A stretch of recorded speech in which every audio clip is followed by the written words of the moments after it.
Hello everyone, welcome to your channel knowledge is power. तो आज हम इस वीडियो में कुछ नया करने वाले हैं और यहाँ पे मैं सीरीज़ शुरू कर रहा हूँ जो साइंस के ऊपर है। और सब्सिक्वेंटली अभी मैं आज क्लास 8 चैप्टर 1 इसको मैं जो इसका 30+ क्वेश्चंस को डिस्कशन करेंगे। अगर आप इसको पढ़ चुके हैं तो फिर आपको ये आपका रिवीजन के तौर पे मानिए। अगर आपने नहीं पढ़ा इसको इस वीडियो देखने के बाद आपको इस चैप्टर के बारे में ओवरऑल एक आइडिया मिल जाएगा। अगर आप पेरेंट्स हैं तो फिर आप अपने बच्चे का टेस्ट इस 30+ एग्जाम जो क्वेश्चन है इसके थ्रू ले सकते हैं, उसका प्रिपरेशन लेवल भी चेक कर सकते हैं। तो शुरू करते हैं आज का video. So let's start it.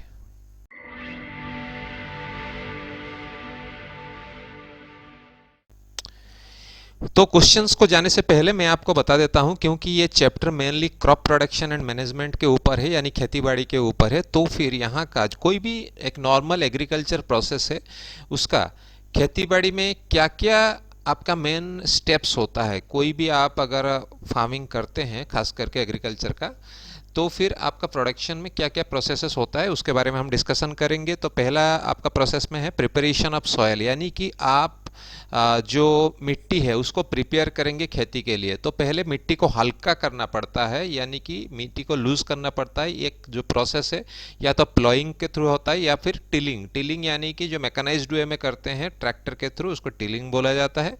और जो पुराना ट्रेडिशनल मेथड है जो हल के थ्रू करते थे, बेल लगा के, उसको आप प्लॉइंग बोलते थे, यानी कि उसको हल कर रहे हैं आप मिट्टी को। उससे मिट्टी हल्का हो जाता है और जो उसका रूट्स है जो आपका लगाते हैं, आप जिसका भी खेती करते हैं, उसका रूट्स थोड़ा सा मिट्टी के अंदर तक जाता है, ऑक्सीजन सप्लाई प्रॉपर होता है और प्रॉपरली ग्रोथ होता है, और उससे आपका हार्वेस्टिंग बेटर होता है। उसके बाद सोइंग होता है, यानी कि आप जब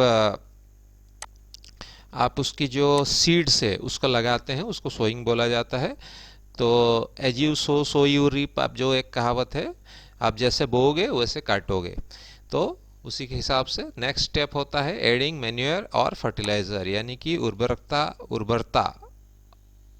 और आपका जो ट्रेडिशनल आपके जैसे काउडंक हो गया, गोबर जिसको बोलते हैं, और या फिर आपके जो सूखे हुए पत्ते या इस तरह के चीज़ें, सड़ा हुआ चीज़ों से भी आप उसको यूज़ में ले सकते हैं, जिससे आपका मिट्टी की उर्वरता बढ़ता है और it increase the fertilization quality. और फर्टिलाइज़र जो इसीलिए यूज होता है, फर्टिलाइज़र ये केमिकल है। अगर कोई भी अगर मिट्टी में किसी भी तरह का चीज़ों की कमी है जो आपको खेती के लिए चाहिए, तो फिर हम उसी तरह का फर्टिलाइज़र यूज़ करते हैं, जैसे यूरिया वगैरह हो गया, ये फर्टिलाइज़र के एग्जांपल्स है, ताकि आपकी उर्वरता बनी रहे। फर्टिलाइज़र हालांकि ज़्यादा यूज़ नहीं करना चाहिए, बहुत जगह में लोग फर्टिलाइज़र यूज़ नहीं भी करते हैं और ट्रेडिशनल वे में करते हैं। और उसके बाद इरिगेशन यानी कि पानी का सप्लाई को इरिगेशन बोला जाता है। अगर आप खेती कर रहे हैं तो पानी की पक्का ज़रूरत पड़ता है, तो पानी का सप्लाई, उसको इरिगेशन को भी ध्यान में रखना पड़ता है, नहीं तो आपका खेती प्रॉपरली नहीं होगा। उसके बाद प्रोटेक्टिंग फ्रॉम वीड्स यानी कि जो घास वगैरह होता है या अनवांटेड जो प्लांट्स होता है जो खेत में उग जाता है, क्योंकि उसका अच्छा जो एनवायरनमेंट मिलता है, तो ऐसा कोई भी वीड्स या फालतू जो प्लांट्स है छोटे मोटे वो उगने लग जाते हैं, या घास उगने लग जाता है, उससे भी प्रोटेक्ट करना होता है।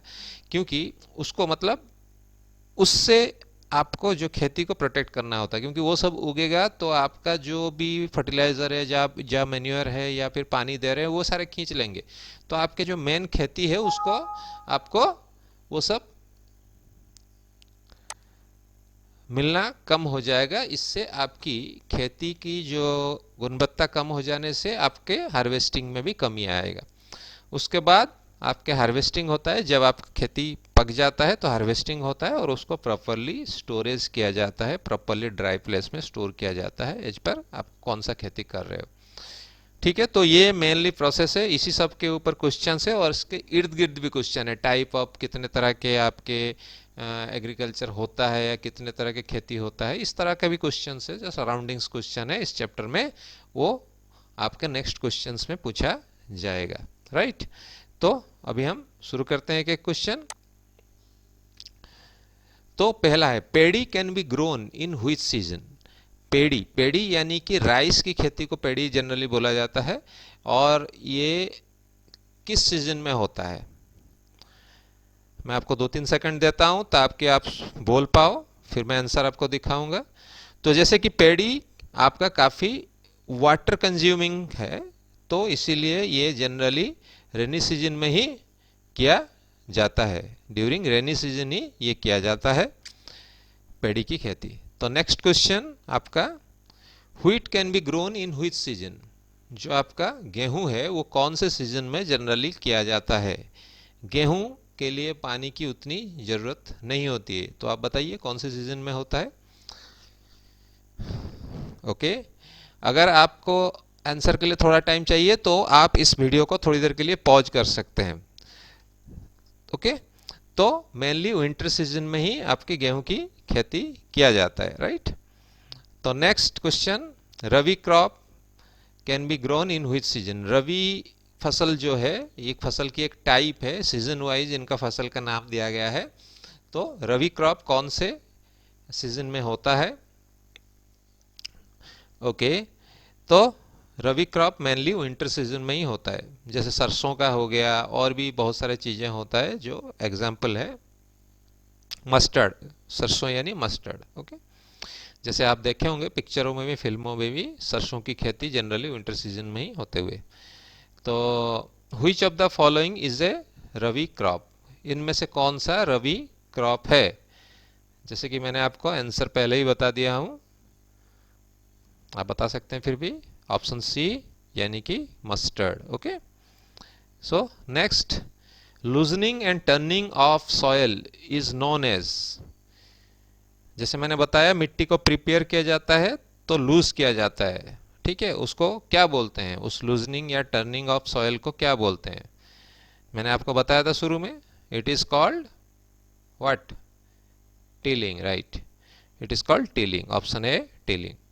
Okay, next, sowing the seeds manually is known as?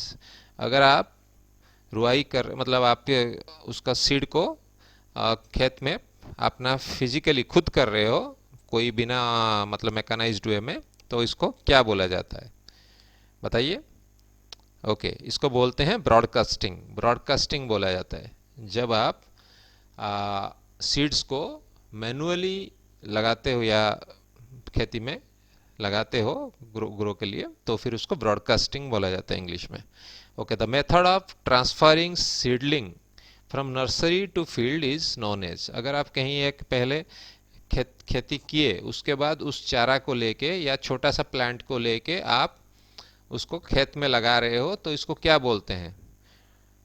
छोटा जो प्लांट को लगा, मतलब आप नर्सरी से लेके अपने खेत में लगाते हो, फील्ड में लगाते हो, तो उसको क्या बोला जाता है? It's called transplantation. ट्रांसप्लांटेशन यानी कि नर्सरी से फील्ड में जब जाएगा उसको ट्रांसप्लांटेशन कर बोलते हैं। अगर आप सीधा डायरेक्टली फील्ड में बोल देंगे तो फिर उसको ट्रांसप्लांटेशन नहीं बोला जाता। Okay, living the agricultural land uncultivated for one और मोर सीजन्स इज नोन एज? अगर आप एक बार खेती किए, फिर 1-2 सीजन के लिए उसको आपने कोई कल्टीवेशन उस लैंड में नहीं किया, उसको क्या बोलेंगे? वो भी एक प्रोसेस है। अगर आप बार बार एक ही तरह की खेती करेंगे या बार बार खेती करेंगे तो जो उसका मिट्टी की उर्वरता है, ठीक है, कल्टीवेशन क्वालिटी है, वो डाउन हो जाएगा, ठीक है। तो फिर आप बताइए उसको क्या बोलेंगे? Okay, it is called field fallow. Field fallow बोला जाता है अगर आप कुछ सीजन्स के लिए उसको 1-2 सीजन के लिए छोड़ देंगे अनकल्टिवेटेड, तो इसको फील्ड फैलो बोला जाता है। Okay, next, chemical substances rich in specific nutrients are called? खेती में जो केमिकल सब्सटेंसेस यूज होता है which is rich in nutrients are called? किसी भी न्यूट्रिएंट्स में रिच होता है उसको क्या बोला जाता है? ये मैंने पहले ही बता चुका है। Okay, it is called fertilizers. Fertilizers बोला जाता है इसको, right. Okay, next, chemicals which kill weeds are known as? Weeds यानी कि जैसे घास और दूसरे तरह के अनवांटेड जो प्लांट्स होते हैं खेत के बीचों बीच हो जाते हैं, धीरे धीरे करके पानी मिलता है, सब कुछ मिलता है, तो ऐसे ही उगने लग जाते हैं, तो उसको मारने के लिए एक केमिकल्स यूज होता है, जो उसको क्या बोला जाता है? इसको बोला जाता है weedicides, weedicides. Okay. Cutting and gathering of crops after maturation is known as, अगर आप जब हो गया, पक गया, आपका खेत प्रिपेयर हो गया, आप अभी घर लेके जाना है, उसको कट करना है, फिर एक जगह समेटना है, और फिर उस क्रॉप को घर के लिए लेके जाने के लिए प्रिपरेशन करना है, तो उसको क्या बोला जाता है? उस प्रोसेस को बोला जाता है हार्वेस्टिंग। वो एक कल्टीवेशन का प्रोसेस है, लास्ट में आता है हार्वेस्टिंग। और ए प्लाउड फील्ड में have big pieces of soil, जब आप उसकी प्लाइंग करते हैं, यानी कि टिलिंग या प्लाइंग करते हैं, मिट्टी को प्रिपेयर करते वक्त मोटा मोटा सॉइल का पीसेस भी रह जाता है, वो पूरा डस्ट फॉर्मेशन नहीं होता है या उसको पूरा स्मैश नहीं होता है, तो वो उसको क्या बोलते हैं? मोटा मोटा जो सॉइल्स का है उसको क्या बोलते हैं? उसको क्रम्स बोलते हैं। क्रम्स, क्या बोलेंगे? क्रम्स। ओके, यहाँ पे आप देख सकते हो crumbs. Okay, next, how are crumbs broken, crumbs को कैसे तोड़ा जाता है? वो जो मोटा मोटा सॉइल के पीसेस बनता है उसको कैसे तोड़ा जाता है? उसको with the help of plank, एक प्लैंक एक टूल है, उससे आपको उसको तोड़ा जाता है ताकि वो इक्वली डिस्ट्रीब्यूट होके डस्ट टाइप हो जाए या फिर स्मैश हो जाए। Okay, next, why should loose soil be levelled, जब आप प्लाइंग कर लिए और या टिलिंग कर लिए तो मिट्टी थोड़ा उबड़ खाबड़ सा होता है, फिर उसको लेवल किया जाता है। जब आप सोइंग करते हैं या लगाते हैं, चारा लगाते हैं या फिर आप सीड्स लगाते हैं, तो फिर पहले मिट्टी को एक लेवलिंग किया जाता है। क्यों? Why? Can you tell me? Okay, properly हम इसको सोइंग कर पाए, और इरिगेशन, जो पानी डालेंगे तो चारों तरफ पानी प्रॉपरली फैल पाए, इसीलिए पहले लेवलिंग किया जाता है। नहीं तो उबड़ खाबड़ में पानी चारों जगह में फैलेगा नहीं और प्रॉपरली खेती नहीं हो पाएगा। ठीक है। Okay, next, how is levelling of soil done, ये जो लेवलिंग किया जाता है वो कैसे किया जाता है? उससे कौन से प्रोसेस से किया जाता है? उस प्रोसेस को क्या बोलते हैं? इसको बोलते हैं with the help of leveller में। हाँ, किससे किया जाता है? यानी कि लेवलर से उसका लेवलिंग सॉइल का किया जाता है, एक लेवलर आता है उससे किया जाता है। राइट। तो what is meant by sowing, sowing का मतलब क्या है? जैसे अभी मैंने बता दिया, सोइंग का मतलब सीड को, process of putting seeds in the soil, यानी कि सीड को मिट्टी में डाल के उसको मिट्टी को बंद करना होता है ताकि सीड बाहर की तरफ ना दिखे और मिट्टी उसके ऊपर रहे, और तो धीरे धीरे वो फिर पौधा बनने लग जाता है। पानी और प्रॉपरली मिलता है जब, फर्टिलाइजर्स वगैरह, तो वो धीरे धीरे उसका होने लगता है। Okay, why manure and fertilizers are utilized, manure and fertilizers क्यों यूज में लिया जाता है? वाई, बताइए। मैन्योर मैंने बताया आपका जैविक खाद, यानी गोबर वगैरह जैसे बताया, तो और फर्टिलाइजर्स यानी उर्वरकता जो केमिकल्स है, तो ये इसीलिए जाता है to supply nutrients for healthy growth of plant. अगर मिट्टी में किसी भी न्यूट्रिएंट्स की कमी है, इसके थ्रू उसको मिल जाता है तो प्लांट बेटर ग्रो होता है। Okay, right. तो better growth of plant by supplying nutrients. Okay, तो what is organic manure, organic manure क्या है? Can you tell me? मैं बातों बातों में बहुत कुछ बता चुका हूँ। तो मैन्योर ऑब्टेन फ्रॉम एनिमल और प्लांट वेस्ट, एनिमल का वेस्ट या प्लांट का वेस्ट से जो बनता है ऑर्गेनिक, उसको मैन्योर बोला जाता है, ऑर्गेनिक मैन्योर बोला जाता है। जैसे कैटल डंक, जैसे मैंने बताया गोबर, या droppings is called organic manure. जैसे पत्ता, सूखे पत्ता वगैरह होता है वो सड़ जाता है, या एक जगह दबा दिया जाता है आपका किचन वेस्ट वगैरह, उससे भी आप बना सकते हैं। और बहुत सारा जो ऑर्गेनिक वेस्ट है, यानी प्लांट्स का जो दबा के बनाते हैं, उसको आप बोल सकते हैं ऑर्गेनिक मैन्योर। ओके, खाद जिसको बोलते हैं हिंदी में, खाद। What is meant bye crop rotation, crop rotation क्या है? क्रॉप रोटेशन बता सकते हैं? हाँ, तो एक ही फील्ड में आप बहुत तरह के जब करते हैं, एक ही तरह के अगर खेती करेंगे, तो फिर उस पर्टिकुलर फील्ड का जो न्यूट्रिएंट्स कम होने लगता है और हार्वेस्टिंग भी कम होता है। तो डिफरेंट तरह का खेती किया जाता है। एक बार धान कर लिया, फिर एक रबी फसल किया गया, या दाल वगैरह ये सब किया गया, तो फिर उससे आपका वो न्यूट्रिएंट्स का रोटेशन होता है, तो उर्वरता बनी रहती है। तो क्या है exactly answer? Growing crops alternately to prevent depletion of any one nutrient from the soil is called crop rotation. The growing crops alternately जब आप ग्रो करोगे, ठीक है, एक बार पेड़ी कर लिया, एक बार आपने रबी फसल कर लिया, या कंटिन्यूसली आप पेड़ी करेंगे या कंटिन्यूसली रबी फसल करेंगे तो फिर कोई ना कोई न्यूट्रिएंट्स उसमें कमी होने लगता है आपके सॉइल में, ठीक है। It's the rotation of crop बोलते हैं इसको, ठीक है। Growing crops alternately to prevent depletion of any particular nutrient, okay, right.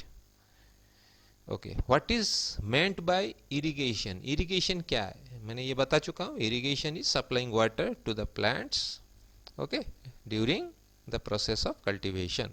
Supply of water to crops in field at different interval is called irrigation, right? ये आप traditional कुएं से भी पहले लोग करते थे, या फिर पंप लगा के करते थे, या फिर आजकल पानी बचाने के लिए ड्रिपिंग मेथड चलता है, या फिर स्प्रिंकलर यूज करते हैं, ठीक है। What is drip system of irrigation? Drip system of irrigation क्या है? ड्रिप सिस्टम बता सकते हैं? ओके, आप बताइए। ड्रिप सिस्टम एक है कि जिससे आपको पानी ड्रॉप बाय ड्रॉप उसके जो क्रॉप है उसके नीचे गिरता है रूट्स के पास, और उससे पानी बचता है, उसका इवापोरेशन कम होता है, okay. Falling of water drop by drop at the roots of the plants is called drip irrigation, okay. तो why should weeds be removed? Name of the process of removal of weeds, okay. इसमें आपका answer भी दिया गया है। Weeds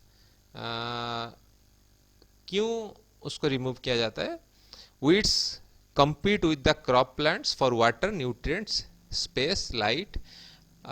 क्योंकि weeds यानी कि घास फूस या दूसरे तो अनवांटेड प्लांट्स है, वो अगर खेती के साथ उगेगा तो वो सारा न्यूट्रिएंट्स खींच लेगा, सारा पानी खींच लेगा, ज़्यादा से ज़्यादा पानी वो खींचेगा, वो ग्रो होने लगेगा, और आपका जो जिसके लिए आप खेती किए हो उसके ऊपर इफेक्ट पड़ेगा, ओके।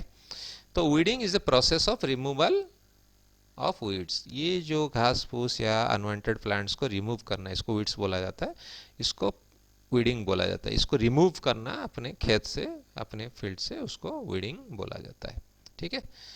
तो what is meant bye winnowing? Okay, winnowing क्या है? विनोइंग यानी after threshing the grain is separated from chaff, या कि थ्रेशिंग जब करते हैं, जब आप हार्वेस्टिंग हो जाता है तो जो सीड्स होता है, ठीक है, वो जो आपका हार्वेस्ट करते हो वो उसके ऊपर एक कवर रहता है, तो थ्रेशिंग के थ्रू वो कवर रिमूव हो जाता है, ठीक है।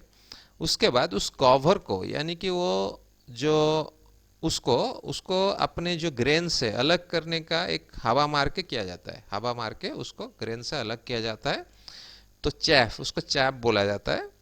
उस चैप को, उसको अलग करने का जो प्रोसेस है हवा मार के, उसको विनोइंग बोला जाता है, right. Why should grains be dried before storage? Grain को क्यों ड्राई किया जाता है बिफोर स्टोरिंग? उसको ड्राई क्यों किया जाता है? उसको ड्राई इसीलिए किया जाता है ताकि उसमें कोई फर्मेंटेशन ना हो, वो हेल्दी रहे, क्योंकि अगर उसमें आपका ड्राई नहीं रहेगा, मॉइस्चर रहेगा, तो उसमें फर्मेंटेशन होगा, ओके। माइक्रोब्स उसमें अटैक करेंगे उस ग्रेन पे, so that microbes are not able to attack the grains, okay. इसीलिए उसको ड्राई किया जाता है कि microbes should not attack the grain. What is meant by animal husbandry? Animal husbandry क्या है? एनिमल हस्बेंड्री यानी पशुपालन। पशुपालन, आप अगर पशु को पालते हैं, उसको ग्रो करते हैं, चाहे आप उसके दूध के लिए हो, चाहे मीट के लिए हो, तो फिर उसको एनिमल हस्बेंड्री बोला जाता है। The study of care of animals is known as animal husbandry, यानी कि ये जनरली ये एग्रीकल्चर का ही पार्ट है, खेतीबाड़ी का ही पार्ट है। एनिमल हस्बेंड्री भी इसी एग्रीकल्चर का पार्ट माना जाता है इसको, राइट। तो how is fish useful for us? Fish हमारे लिए किस तरह से यूजफुल है, बता सकते हैं?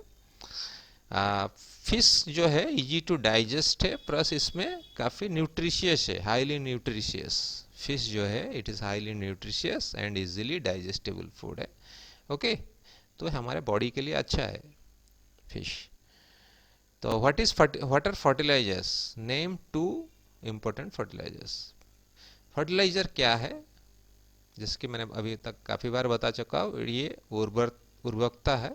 यानी कोई भी अगर इसमें न्यूट्रिएंट्स कमी है आपके जो क्या बोलते हैं उसको, आपके ज़मीन में या आपके सॉयल में, तो फिर फर्टिलाइज़र यूज किया जाता है for better growth of the plants. Okay, तो ऐसा दो एग्जाम्पल क्या है, urea and ammonium phosphate are two examples. Okay, fertilizers are the chemical substances, ये मैंने पहले ही बताया, it is rich in a particular nutrients. ये पर्टिकुलर कोई न्यूट्रिएंट्स में रिच होता है। जैसे यूरिया, यूरिक मतलब यूरिया में ही उसमें यूरिया की ज़रूरत पड़ता है, ये एक उर्वरकता है, और अमोनियम सल्फेट भी ज़रूरत पड़ता है, right. Okay, give two disadvantages of using fertilizer excessively. Excessively fertilizer use करने का क्या नेगेटिविटी क्या है या डिसएडवांटेज क्या है? उसमें सॉइल की फर्टिलिटी रिड्यूस हो जाता है, it becomes a source of water pollution. ज़्यादा करेंगे तो ये ग्राउंड वाटर को भी पोल्यूट करता है, राइट, क्योंकि वाटर में ये सब चीज़ ज़्यादा होने से हमारे बॉडी के लिए हार्मफुल है। Okay, name the two main method of irrigation used in India nowadays to save water. दो मेथड ऐसा बताइए इरिगेशन के लिए आजकल यूज हो रहा है जिससे वाटर सेव हो पाए। जैसे पहले ही बता चुका हूँ, एक स्प्रिंकलर सिस्टम, एक ड्रिप सिस्टम। एक ड्रिप मेथड मैंने आपको बताया जहाँ पे बूंद बूंद पानी रूट के पास गिरता है, ओके, प्लांट के रूट के पास। और एक स्प्रिंकलर यानी कि पानी छींटे के तौर पे छींट होता है, एक जगह बीच में रख दिया जाता है और घूमता रहता है वो, और पानी इधर उधर छींटा मार के गिरता है।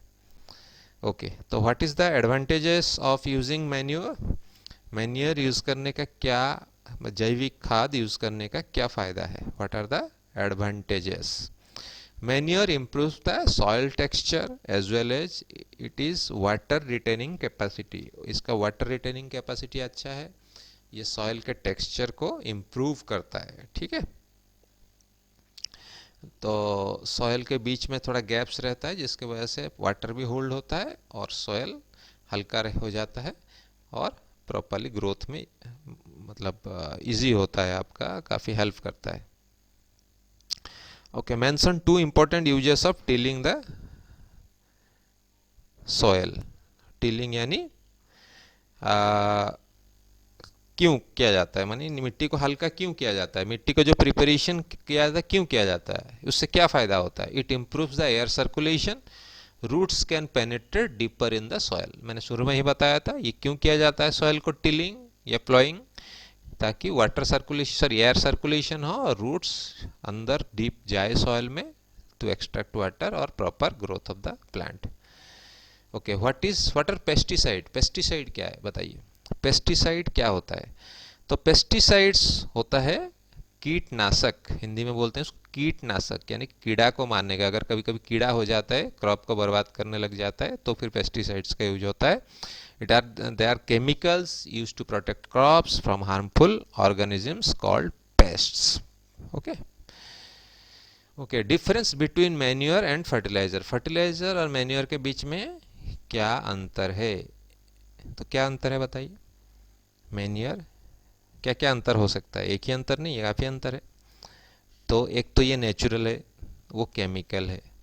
ये आपका एनिमल और ये रिसोर्स से आता है, वो केमिकल से बनता है, ठीक है। और आप ये देखिए, it is natural manure, it is organic manure, it adds humus to the soil, soil को ह्यूमस करता है जो कि फर्टिलाइजर नहीं करता है। और ये इनऑर्गेनिक है, इट इज़ मैन मेड है, वो नेचुरल है। It is not nutrient specific, it is nutrient specific. जो मैन्योर है वो न्यूट्रिएंट ऐसा कुछ सप्लाई नहीं करता है, बट यह फर्टिलाइजर पर्टिकुलर एक न्यूट्रिएंट सप्लाई करता है। इट इज़ चीप, मैन्योर जो है सस्ता मिलता है क्योंकि उसको बनाना नहीं पड़ता, वो ऐसे ही नेचुरली हमें मिल जाता है डिफरेंट तरीके से। But fertilizers are costly. और manure it is prepared in the field और it is in the factory, factory में बनता है और ये फील्ड में बनता है। ठीक है। सो अगर हम बात करेंगे ऑर्गेनिक मैन्योर का क्या क्या बेनिफिट्स है, वो शुरू में ही बताया अभी थोड़ी देर पहले। तो it enhance the water holding capacity बढ़ाता है, सोयल को पोरस रखता है जिससे कि exchange of gases take place, मतलब वो सांस ले पाता है, उसका रूट्स वगैरह ऑक्सीजन मिल पाता है। The number of friendly microbes increases, ये मैन्योर से आपका जो अर्थवर्म वगैरह का प्रॉपरली काम हो जाता है, तो अर्थवर्म वगैरह भी ग्रो करने लग जाते हैं उसके साथ, तो इससे मिट्टी हल्का रहता है। Organic manure improves the texture of the soil, वो पहले ही आपको बताया। और ये किस क्वेश्चन से जो आपके बुक्स में ही दिया है, जैसे कि the same kind of plants grow on a large scale eight a place is called crop. ठीक है, ये पहला क्वेश्चन है। The first step before growing the crop is dash of soil, preparation of soil, ये हम पढ़ चुके हैं। Damaged seed would dash on top of the water, अगर हम सीड को पानी में डालेंगे, जो डैमेज सीड होगा वो ऊपर फ्लोट करेगा। जब हम सीड को देखेंगे कि कौन सा सीड हमको डालना है, तो फिर डैमेजली फ्लोट करने लग जाता है। For growing a crop sufficient sunlight dash and dash the soil are essential, nutrients and water, sufficient sunlight की ज़रूरत है, न्यूट्रिएंट्स की ज़रूरत है जो हमें फर्टिलाइजर से मिलता है, और वाटर की ज़रूरत है, उससे आपको क्रॉप का ग्रोथ शुरू हो जाता है। राइट, तो ये मेन चीज़ है। अभी नेक्स्ट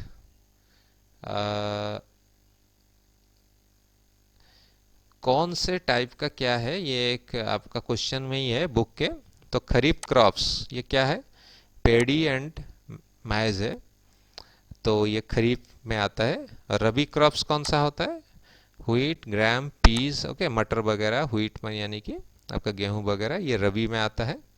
और केमिकल फर्टिलाइज़र कौन सा है, सुपर फॉस्फेट, यूरिया, ये सब है एग्जाम्पल। ऑर्गेनिक मैन्योर क्या है, animals excreta, cow dung, urine and plant waste, ये सब आपका ऑर्गेनिक मैन्योर है। ठीक है। तो जैसे कि आपका जो भी आपका ये खेती होता है, ये सीजन वाइज हम इसको अलग हिसाब में लेते हैं। जैसे कि आपने यहाँ पे देखा खरीफ, रबी, ये सब है। खरीफ जो है आपका मेनली पेडी वगैरह जैसे मैंने आपको बताया, जो कि ड्यूरिंग रेनी सीजन्स होता है। और रबी वगैरह जो आपका ड्यूरिंग विंटर सीजन होता है, इसको रबी बोलते हैं। और कुछ समर क्रॉप्स भी होता है, ज़्यादा समर क्रॉप्स नहीं होता है, बट कुछ समर क्रॉप्स होता है जो समर सीजन में ही लगाया जाता है और बारिश शुरू होने से पहले उसकी कटाई हो जाती है। सो ये मोटा मोटी और मेनली इस चैप्टर के बारे में है। होपफुली आपको काफ़ी आइडियाज़ मिल गया होगा। सो आज के लिए इतना ही, फिर मिलते हैं नेक्स्ट वीडियो में। Till then goodbye, stay tune, thank you.